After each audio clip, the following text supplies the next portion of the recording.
जय हिंद दोस्तों। स्वागत है एक बार फिर से आपका हमारे और आपके प्यारे से यूट्यूब चैनल 92 एडू पर। तो आज हम आपके लिए लेकर आए हैं बीएससी सेकेंड ईयर का मैथ की सीसी के क्वेश्चन का सॉल्यूशन। जितने भी क्वेश्चन आए थे ग्रुप में उन सभी क्वेश्चंस का सॉल्यूशन है इसमें। 2023 तीसरा सीसी, थर्ड सीसी, ठीक है। तो इसका मैं वीडियो पहले भी एक बार बना चुका हूँ, लेकिन कुछ टेक्निकल इश्यूज़ की वजह से उसमें मेरी आवाज़ रिकॉर्ड नहीं हो पाई थी, तो वो वाली मैंने डिलीट कर दी। अब फिर से इसे शूट कर रहा हूँ मैं इस वीडियो को, ठीक है। तो चलिए शुरू करते हैं। तो इसमें कहीं कहीं बॉक्सेस बने होंगे, मतलब मैं एक बार इसे समझा चुका हूँ, बस इसमें आवाज़ नहीं रिकॉर्ड हो पाई थी। ओके, तो चलिए।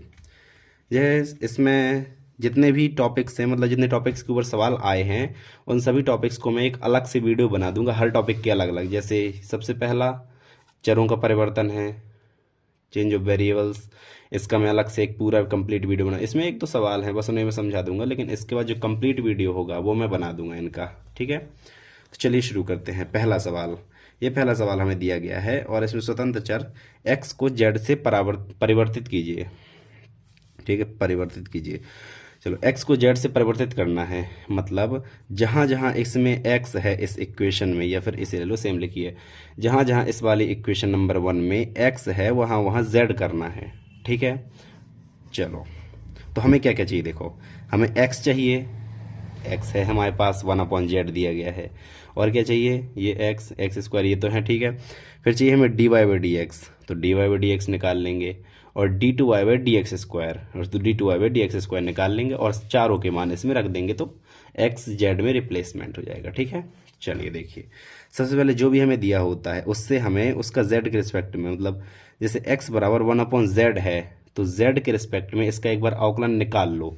अगर x बराबर 1/y होता तो y के रिस्पेक्ट में, तो इसका हमने एक बार अवकलन किया z के रिस्पेक्ट में, -1/z स्क्वायर, और उल्टा कर दो, तो ऊपर z dz नीचे है, dz ऊपर पहुंच गया, 1/dx माइनस z स्क्वायर। इसका मान निकाल लो, इसका मान हमें ज़रूरत पड़ना है बहुत आगे, ठीक है।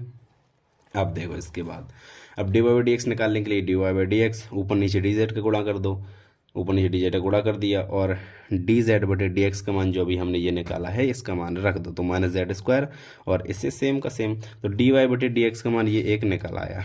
चलो, अब d2y/dx स्क्वायर, इसका मान हमें चाहिए, तो d2y/dx स्क्वायर के लिए dy/dx इसको अलग कर लो, इसको अलग कर लो, और इसका जो मान ऊपर निकला है इसे रख दो, ठीक है, रख दिया। अब डिफरेंशियल हम अभी नहीं कर सकते, क्यों? क्योंकि अंदर z है और बाहर x है। बाहर z होता तो हम तुरंत डिफरेंशियल कर देते, तो अंदर z है तो हमें बाहर भी z बनाना पड़ेगा, तो बाहर z करने के लिए ऊपर नीचे z का गुणा कर दो, तो यहाँ z का dz, यहाँ dz का गुणा कर दिया, ठीक है, dz गुणा कर दिया, dx इस तरफ पहुंच गया, तो dz अब कर लो डिफरेंशियल फर्स्ट सेकंड करके, माइनस को बाहर निकाल लिया, फर्स्ट फंक्शन सेकंड का डिफरेंशियल, सेकंड फंक्शन फर्स्ट का डिफरेंशियल, और dz/dx का ही पीछे अपन ने मान रख दिया, माइनस से माइनस का गुणा कर दिया, और इसका z स्क्वायर का अंदर गुणा कर दिया, तो ये आ गया। हमें d2y/dx स्क्वायर का मान मिल गया, और dy/dx, ये दोनों मान मिल गए। देखो, एक ये है मान और एक ये है मान, इन दोनों मानों को और x के मान को हमें नंबर एक में, इक्वेशन नंबर 1 में हमें रख देना है, ठीक है। तो चलिए देखते हैं आगे। ये है, सबसे पहले हमने एक्स स्क्वायर का मान रखा 1/z स्क्वायर, और जो हमारा इक्वेशन निकला था लास्ट में d2y/dx स्क्वायर का, उससे हमने z स्क्वायर कॉमन कर लिया, अंदर इतनी चीज़ें बची। यहाँ पर हमने x का मान रखा और dy/dx का मान ये रख दिया, ठीक है। z स्क्वायर मर गया, इससे ये मर गया, बाकी ये आंसर आ गया, अंदर ये बचना है, ठीक है। 2z से ये सिंगल z वाला घट गया, तो एक z बचा प्लस का, तो ये आंसर आ गया, पहले का ये हुआ आंसर, ठीक है। जितने भी ये एक्स स्क्वायर, एक्स, dy/dx और d2y/dx, इन चारों के मान इसमें रख दिए, बस हमें आंसर मिल गया। इसके बाद सेम ये वाला भी है, उसी तरह का सवाल, इसमें भी दिया गया है, x को z से रूपांतरित करना है, परिवर्तित करना है, चेंज करना है। तो x बराबर tan z हमें दिया गया है। सबसे पहले क्या निकालेंगे, x बराबर tan z, तो dx/dz के रिस्पेक्ट में अवकलन इसका करेंगे, और जो हमें इक्वेशन दिया, ठीक है, अवकलन किया, और dz ऊपर ले गए, dx नीचे ले आए, cos स्क्वायर z,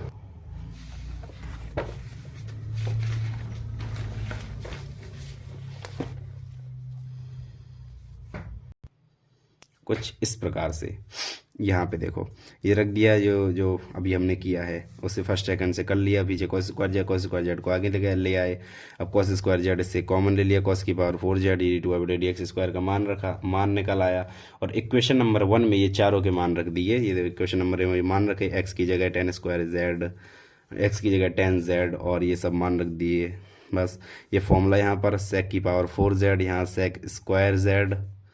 और बस इन्हें जब सॉल्व करोगे तो इतना बचेगा। देखो इन दोनों का गुणा तो एक हो गया और इन दोनों का गुणा भी एक हो गया। ये सेक इंटू कॉस का गुणा एक होता है, ठीक है, इनका गुणा एक हो गया।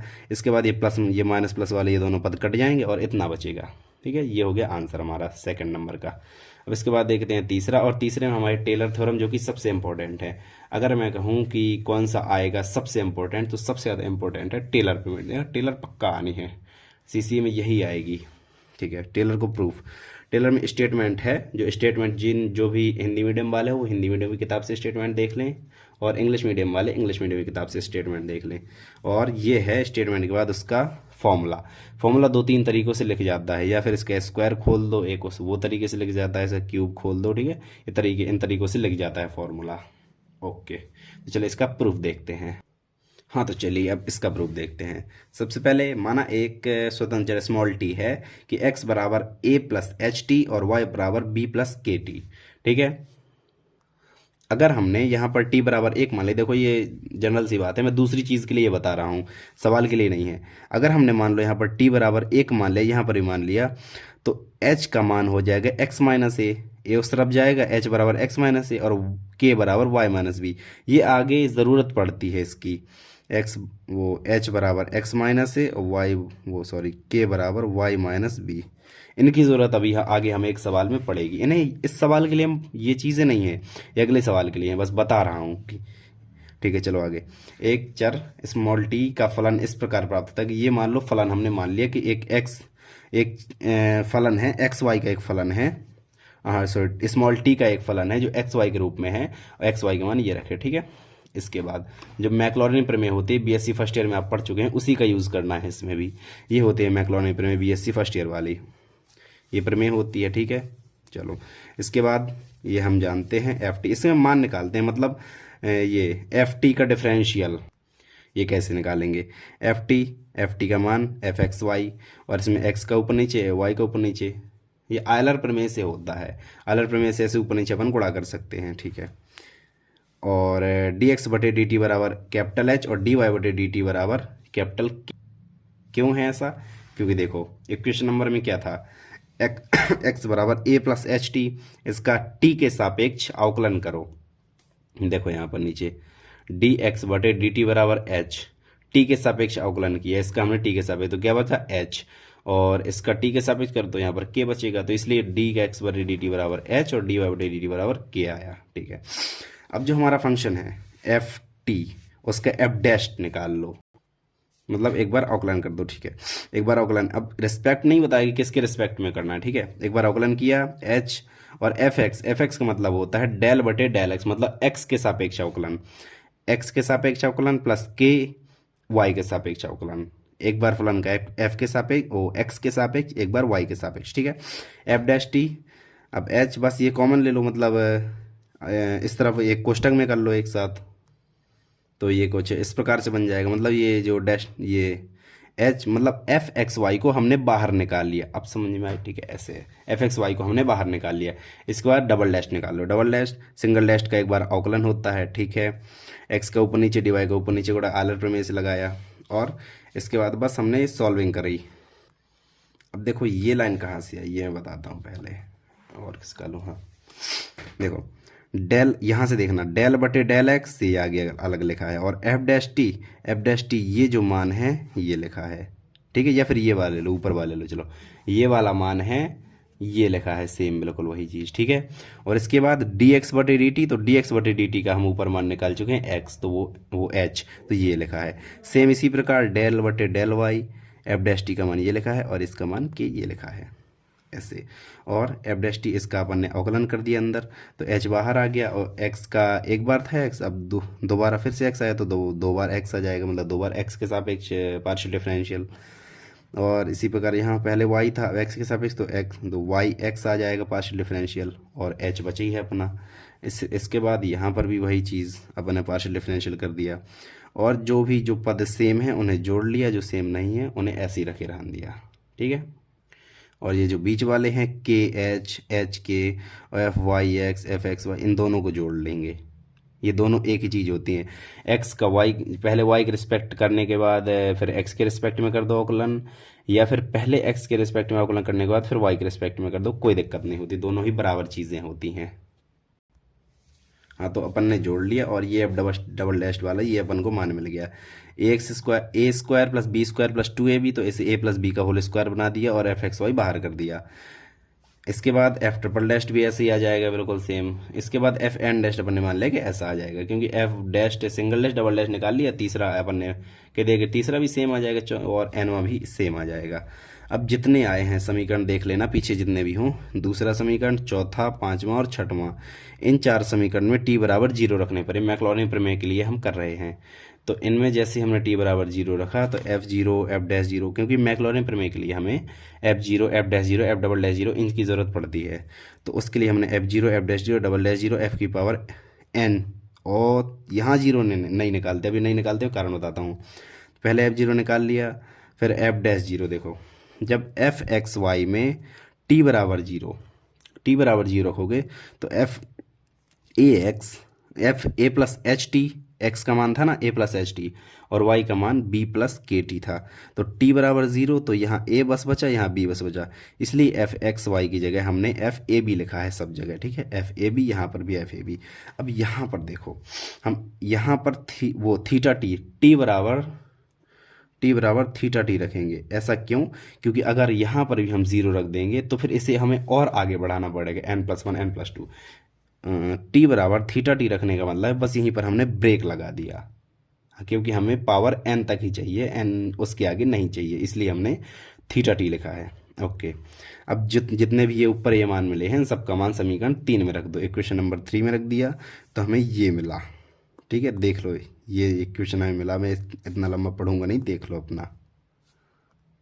अब इसके बाद इक्वेशन नंबर 7 में टी बराबर 1 रख दो तो हमें ये मिल जाएगा, और नंबर 2 में टी बराबर 1 रख दो तो हमें ये मिल जाएगा।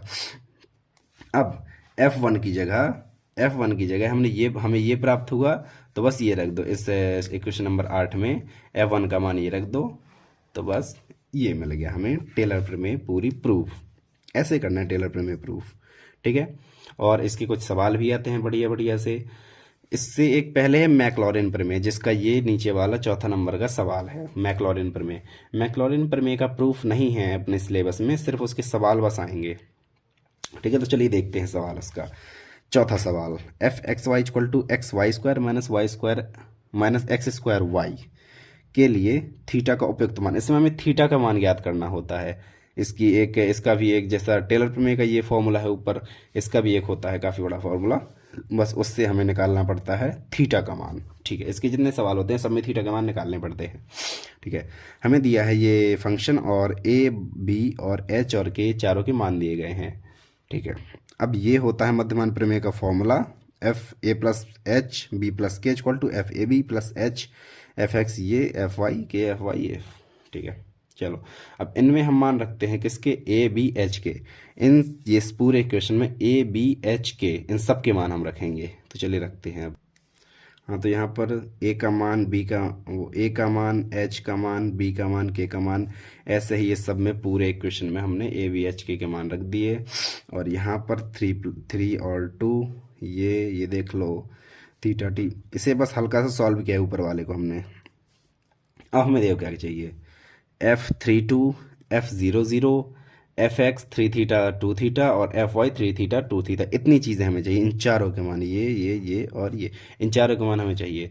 तो सबसे पहले जो हमारा फंक्शन है उसमें 3 2 रख दो तो F32 मिल जाएगा, मतलब x की जगह 3 और y की जगह 2 रख दो तो 32 हमें मिल जाएगा। ठीक है, अच्छी बात है। फंक्शन में वो जो हमारा फंक्शन है उसमें जो भी बिंदु रख दोगे उस बिंदु का मिल जाएगा। जैसे 0 0 रख दो तो 0 0 वाला मिल जाएगा। ठीक है, इन दोनों के हमें 3 2 और मतलब ये 3 2 का मान ये देखो ये मिल गया, और 0 0 का मान ये मिल गया, इन दोनों के मान हमें मिल गए। अब इसके बाद एफ एक्स वाले मान चाहिए। एफ एक्स का मतलब अभी मैंने बताया है फलन जो है उसका एक्स के रिस्पेक्ट में पार्शियल डिफरेंशियल। और इस एफ वाई का मतलब वाई के रिस्पेक्ट में पार्शियल डिफरेंशियल। तो सबसे पहले हम पार्शियल डिफरेंशियल कर लेते हैं, फिर जो भी हमें चाहिए वो बिंदु रख देंगे। जैसे एफ ऊपर वाले फलन का हमने पार्शियल डिफरेंशियल किया तो ये आया, ठीक है, ये आया। अब और नहीं, एक्स का ये आया और वाई का ये आया। अब हमें एफ एक्स 3 थीटा 2 थीटा चाहिए, तो एक्स और वाई की जगह 3 थीटा 2 थीटा रख दो, तो बस हमें ये मिल जाएगा। एफ एक्स ये मिल गया, और जब एफ वाई की जगह 3 थीटा 2 थीटा रखोगे तो ये मिल जाएगा। और ये जो मान है 1 2 3 4 इन चारों के मान रख दो ऊपर वाले इक्वेशन नंबर कौन सा है 2 में, हाँ इक्वेशन नंबर 2 में चारों के मान रख दो, तो हमें ये इक्वेशन एक प्राप्त हो जाती है। इससे देखो सिंपल इक्वेशन है, सॉल्व करके थीटा का मान निकाल लो। कुछ इस प्रकार से थीटा का मान निकलेगा। कैसे, माइनस का माइनस माइनस प्लस हो जाएगा, और थीटा स्क्वायर उसका रूट में भेजो तो प्लस का 1/√3 माइनस का नहीं आएगा क्योंकि एंगल माइनस में नहीं होता। ठीक है, अभी ये हो जाएगा हमारा आंसर। इसके बाद अब टेलर थ्योरम वाला एक सवाल आया, मतलब कुछ हमें दिया जाता है कि इसकी पावर्स में एक्सपेंड करो, आगे बढ़ाओ। ठीक है चलो ये हो गया हमारा फंक्शन, और कह रहा है x-1 और y+2 इसके रिस्पेक्ट में प्रसार करो। देखो मैंने सबसे शुरू में बताया, मतलब जब टेलर प्रमेय अपन प्रूव करे तो ये चीज़ बताई थी, h बराबर x-a होता है और k बराबर y-b होता है। क्यों होता है मैंने वहाँ से बताया था टेलर प्रमेय से। अब यहाँ से देखो x, अगर हम h इसे माने k इसे माने, देखो x-a मतलब a का मान क्या है, देखो इन दोनों की तुलना करो तो a का मान है 1, और यहाँ पर अगर इसे k मानो तो y-b y+2 मतलब b बराबर -2, यहाँ से आया a बराबर b बराबर -2, ऐसे हमें निकालने a b के मान। इसके बाद जो भी हमें फंक्शन दिया है उसका एक बार x के रिस्पेक्ट में, दो बार x के रिस्पेक्ट में और 3 बार x के रिस्पेक्ट में। सेम जो हम फंक्शन दिया है उसका एक बार y के रिस्पेक्ट में, दो बार y के रिस्पेक्ट में और 3 बार y के रिस्पेक्ट में अवकलन करना है, उसका डिफरेंशियल पार्शियल डिफरेंशियल करना है। इसके बाद जो x के रिस्पेक्ट में जिसे कर रहे हो उसका y के रिस्पेक्ट में करना है, और फिर से उसका x के रिस्पेक्ट में करना है।